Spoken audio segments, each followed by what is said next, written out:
Before the 2021 trade deadline, Brian Cashman and the New York Yankees decided to make a semi-big trade, sending 4 young players to the Texas Rangers for a couple players in return: left-handed relievers Joely Rodriguez and Joey Gallo.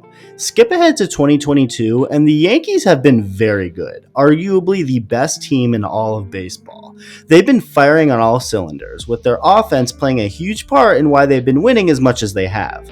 Judge, Stanton, Rizzo, Torres, Trevino. Matt Carpenter has come out of absolutely nowhere to hit like Babe Ruth. The Yankees have just been incredible this season up until this point for many reasons, but as for Joey Gallo, he has not been one of those reasons. To start out, as far as Joely Rodriguez goes, he ended up pitching pretty well in 19 innings to close out 2021 for the Yankees, going on to sign with them for the 2022 season before being traded across town to the Mets for Miguel Castro. Castro has just been meh this year in the Bronx, nothing too special. So I guess Joely didn't amount to much overall for the Yankees from that trade. With that being said, they made that trade mostly for Joey Gallo. Joey Gallo precisely demonstrates what the 3 true outcomes are in baseball. He hits home runs, walks, and strikes out. That's pretty much it. That pretty much defines Joey Gallo playing baseball, at least while hitting. From 2017 to 2019, Gallo was actually a really good hitter.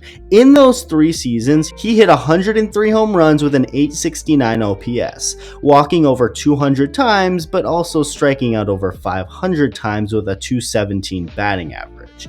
His 2019 season, a year which featured his first All-Star appearance, was cut short due to injuries, but he was still incredible before that, and a pretty valuable piece for this Rangers team.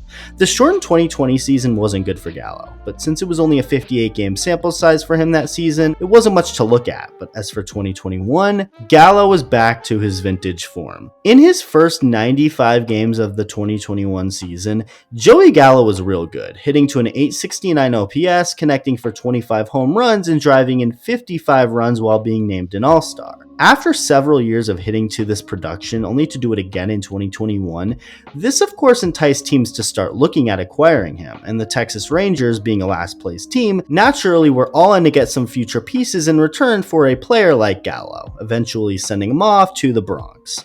Joey Gallo hasn't been the same player since. In 58 games to finish off the 2021 season with the Yankees, Gallo hit 160 with a 707 OPS. He finished the year with the most walks in the American League at 111, while simultaneously striking out the most in all of baseball with 213 punch-outs. We all know what kind of hitter the man is. You can't expect him to hit for a remotely good batting average, but if he hits enough home runs he gets on base by walking, you keep him around. 2022 was a new year, and Gallo was expected to go back to his first half 2021 form rather than what he showed in the second half as a Yankee. But that, unfortunately, for him and the Yankees, has not been the case. In about 80 games in 2022 with the Yankees, Gallo has hit 161 with a 629 OPS, striking out over 100 times in 230 at-bats. He's walked 40 times, which is a good amount, but that's just all about he's done to get on base. He hasn't hit, clearly, with his 161 batting average. He's hit 12 home runs, which of course is not a lot for his standards, and it's overall been a complete mess at the plate for Joey Gallo this season. Want a pretty wild stat? Well, whether you say yes or no, I'm going to give it to you regardless. Aaron Judge has more home runs this season than Gallo has hits.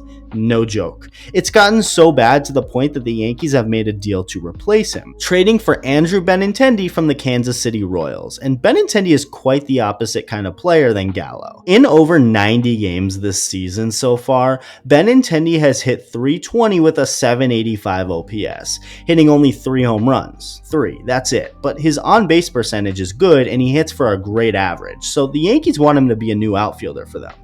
This will, of course, be weird for Red Sox fans, considering he was drafted and brought up by that team and helped them win a championship in that epic 2018 season, and now he's going to be wearing the pinstripes. Will he produce in that Yankees lineup? Time will tell, but it won't be that hard to be much better than what Joey Gallo is doing this season. Nothing against the guy at all, but that's just the facts. And according to sources, the Yankees are starting to shop Gallo in a potential trade, and teams like the Padres, Phillies, Brewers, and even the Rangers are interested in him.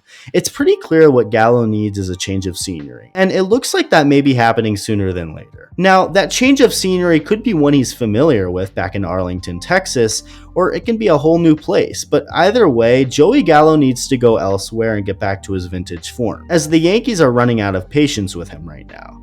What it really was a failed experiment on the part of the New York Yankees. They bought into a guy knowing what his game is and expected him to continue what he did in Texas, possibly even better with a short porch out in right field, but it just didn't work out, at least not with those two in particular. It wasn't a good match. Maybe Gallo will figure it back out in Texas again or a new place, but with the addition of Andrew Benintendi added onto his immense struggles this season, Joey Gallo just isn't a fit for the New York Yankees. Let me know what you think. Thank you for watching, and I'll see you in the next video.